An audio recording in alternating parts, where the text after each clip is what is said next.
আর পৃথিবীর পরে ওই নীলাকাশ তুমি দেখেছো কি? আকাশ আকাশ শুধু ঘন নীলাকাশ, সেই মুছে দিয়ে আসে না পৃথিবী ঘুমিয়ে পড়ে। তুমি দেখেছো নীল আকাশের নিচে এই পৃথিবী, আর পৃথিবীর পরে ওই নীল আকাশ তুমি দেখেছো কি?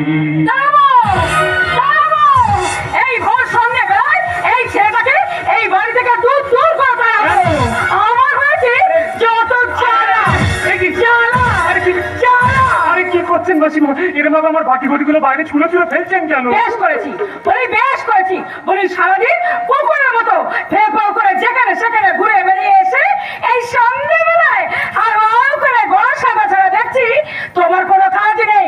তা তোমার যখন কোনো কাজ নেই, বেরো বেরো বলছি, বেরো আমার বাড়ি থেকে বেরিয়ে যাও। আরে কি সর্বনাশে কাণ্ড! এই ভর সন্ধ্যাবেলা বাড়ি থেকে বেরিয়ে গেলে সারা দিন আমি থাকবো কোথায় মাসিমা? থাকবে দাদা গাছতলায়? কিন্তু হচ্ছে কি, আমি গাছতলায় কি করে থাকবো মাসিমা? আমার যে বড় ভূতের ভয়। তোমার মতো আস্ত ভূতকে দেখলে ওই ভূতেরাই ভয় পায়। একদম একদম ঠিক কথা। এই না, ঠিক বলেননি, মোটে ঠিক বলেননি, খুব ভুল বলেছেন। বলি ভূতেরা তো আমাদেরকে ভয় পাবে না, বরং আমি ভূতের ভয় মুছে যেতে পারি। কি বললে? হ্যাঁ ঠিকই বলছি। এই তো সেদিনকে বাড়ি ফিরতে একটু রাত হয়ে গিয়েছিল বুঝলেন, তো আমি তো কোনো রকমের ভয় ভয় বাড়ি ফিরছি। হঠাৎ ওই শ্মশান মোড়ের কাছে কি দেখলাম জানেন? কি দেখলি? দেখি কি যেন একটা সাদা চাদর পরে দিয়ে দাঁড়িয়ে আছে, আর আমাকে হাত ছেড়ে দিয়ে দিয়ে যাচ্ছে। ব্যাস, বুঝদার আমার বাকি রইল না। নিশ্চয়ই কোন একটা ভূতের পো আমার ঘাড় মটকানো করে করে রেডি হয়ে দাঁড়িয়ে আছে। তাই নাকি? হ্যাঁ, তাহলে আর বলছে কি, হয়তো আমি এগোতেও পারছি না, যেতেও পারছি না, এগোতেও পারছি না, যেতেও পারছি না। ভয় তারা কি করলাম জানেন তো? কি করলি? আমি না জোরে জোরে রাম নাম জপ করতে শুরু করলাম। ব্যাস, আর সেই রাম নাম শুনে বাবাজি আর এগোতে সাহস পায় না। এই করে করে সারাটা রাত্রি কেটে গেলে জানেন। তারপর ভোরের আলো পড়তে কি দেখলাম জানেন? ভূত নয়, ও তো আস্তে একটা খেজুর গাছ। খেজুর গাছ? হ্যাঁ, ওই খেজুর গাছের উপর জ্যোৎস্নার আলো করে ওটাকে একটা সাদা চাদর মুড়ি দেওয়া ভূতের মতো লাগছিল। আর বাতাসে তার ডালপালা নড়ছিল, মনে হচ্ছিল বুঝে আমাকে হাত ছেড়ে দিয়ে দিয়ে যাচ্ছে। তাহলে বুঝতে পারছেন তো মাসিমা, নকল ভূত দেখে যদি আমার এই অবস্থা হয়, আসল ভূত দেখে তো সত্যি সত্যি আমি অজ্ঞান। হ্যাঁ, ওই ভূতেদের যেমন কোনো ভবিষ্যৎ নেই, তেমন তোমার কোনো ভবিষ্যৎ আছে বলে আমার মনে হয় না। বলে এই বালা জোড়া দুটো দেখে চিনতে পেরেছ? এগুলো তোমার মায়ের শেষ স্মৃতি ছিল। এই বালাঝড় আপনি কোথায় পেলেন মাসিমা? সেটাই তো আমি তোমার কাছে জানতে চাইছি। তোমার মায়ের এই বালা জোড়া ওই কানু শেখরের কাছে গেল কি করে? লজ্জার কথা কি বলবো মাসিমা, অভাবের সংসারে কষ্ট করে লেখাপড়া শিখে 2016 সালের এসএসসিতে পাশ করেও ডোনেশনের অভাবে চাকরিটা পেলাম না। তোকে বলে কণ্ঠে নাকি মা সরস্বতী অধিষ্ঠিতা, সুকণ্ঠের অধিকারী, কিন্তু কোথায় পেলাম যোগ্য শিল্পীর প্রাপ্য সম্মান? তাই তো নিতান্ত বাধ্য হয়ে বেছে নিতে হবে এই ভাড়ার ট্যাক্সি ড্রাইভারই। কিন্তু মাসিমা, এই অনলাইনে ওলা উবেরের যুগে আমার ভাড়ার ট্যাক্সি যে কুড়িয়ে চলে, ট্যাক্সি চালিয়ে যে কটা টাকা পাই তাদের খাবার খরচে ওঠে না। আর এদিকে আপনাদের 8 মাসের বাড়ি ভাড়া দিতে পারি না বলে লজ্জার সামনে এসে দাঁড়াতেও পারি না। তাই নিতান্ত বাধ্য হয়ে মায়ের ওই শেষ স্মৃতিচিহ্ন দুটো। চমৎকার! বাড়ি ভাড়া মেটাবার জন্য মায়ের স্মৃতি বন্ধক দিয়ে দিলে মা থাকলে কোথায়? অভাবের টানে মাকেও বিক্রি করে দিতে, তাই না? না না, তুমি খুব গুরুত্ব ছেলে, তোমার মতো ছেলে এ বাড়িতে জায়গা হবে না। বেরো বেরো বলছি, বেরো বেরো বেরো বেরো। আপনি বিশ্বাস করুন, আপনি যদি আমাকে তাড়িয়ে দেন তাহলে আমি যাবো কোথায়, থাকবো কোথায়?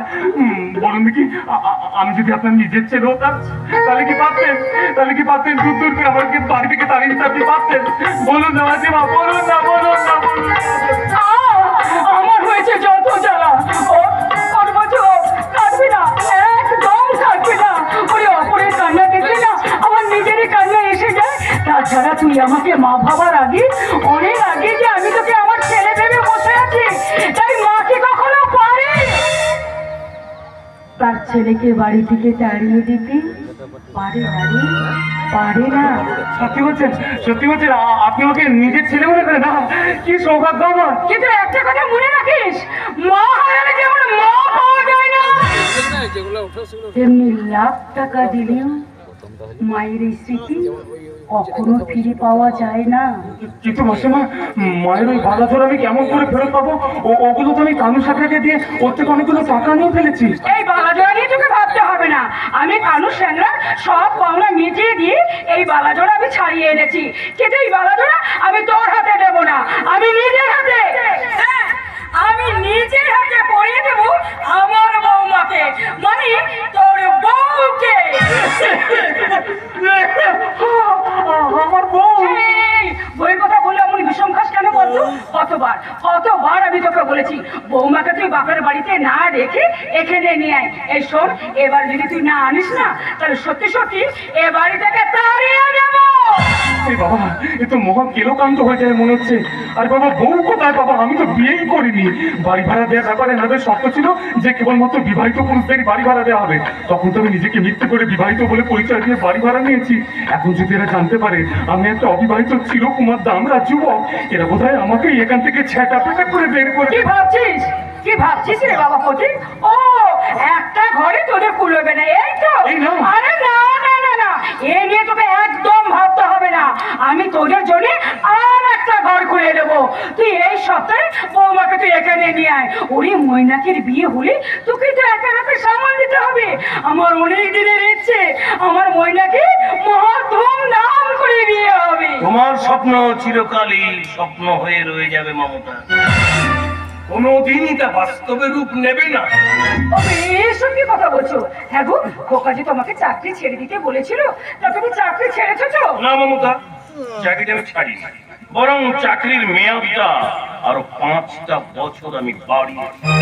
দেখেছেন, আপনারা সবাই দেখেছেন তো মানুষটা রাখতে, আপনারা দেখেছেন তো আমার ছেলে, হ্যাঁ আমার ছেলে পয় পয় করে বলে দিয়েছে, বাবা তোমাদের আর চাকরি করতে হবে না, তোমাদের সব দায়িত্ব আমার। আচ্ছা আপনারা বলুন তো, এমন ছেলে আজকাল থেকে পাওয়া যায়? যে ছেলে নিজের বাবাকে চিনতে অস্বীকার করে, অমন ছেলে থাকার চাইতে না থাকাই ভালো মমতা। হতভাগাটা আমার সাহেবের মেয়েকে বিয়ে করবার জন্য নিজের পরিচয়টাকে সে পাল্টে ফেলেছে। সে নাকি কোটিপতি ব্যবসায়িক ছেলে। খোকার কথাটা বলেছি? তাই না মমতা, আমার সাহেবের মেয়ের কাছে সে আমার নামে কি পরিচয় দিয়েছে জানো? কি পরিচয় দিয়েছি? আমি নাকি তার বাড়ির কাজের লোক ছিলাম। মৈনাক ভাই এই কথা বলতে পারলো? যে বাবা তাকে জন্ম দিল, উদাহরণ পরিশ্রম করে মানুষের মতো মানুষ করলো, সেই বাবাকে কাজের লোক বলে পরিচয় দিতে ওর একটু বিবেকে বাঁধলো না? এ কথা বলার আগে ওর মরণ হলো না কেন? না মমতা, না, অমন কথা বলতে নেই।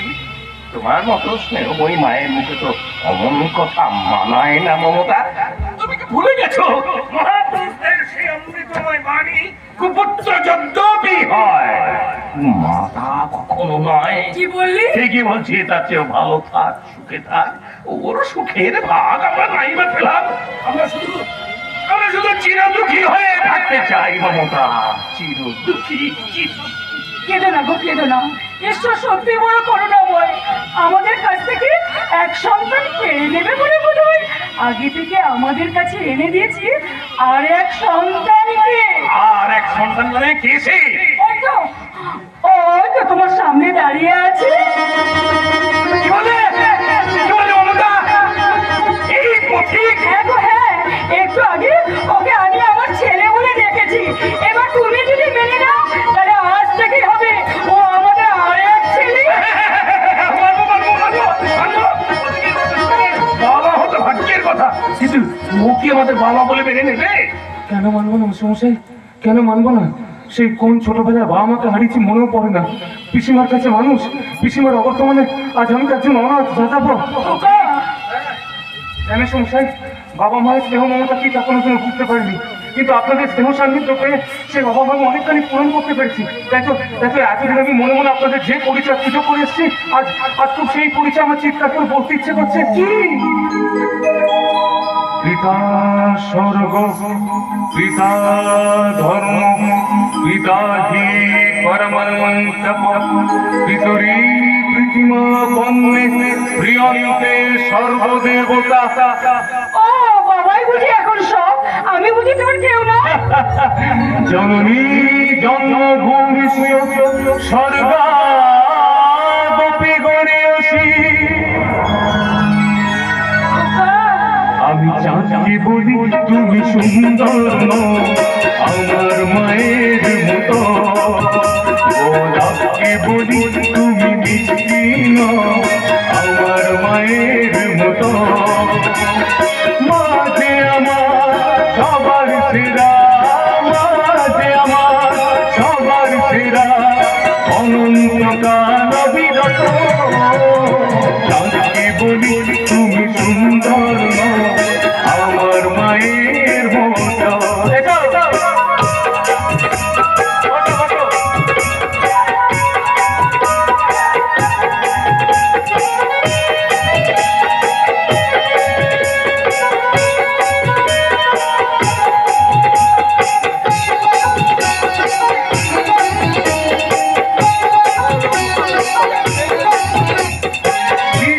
নাকি সারা ফোন করে ধর্ম, তাহার অনেক দামি আমার মায়ের মাকে ছেড়ে যাই না আমি, মাকে ছেড়ে যাই না আমি। হীরা মানিক কত শত, তাকে বলি তুমি সুন্দর নও, আমার মায়ের মতো। গোলাপকে বলি তুমি মিষ্টি নও, আমার মায়ের মতো।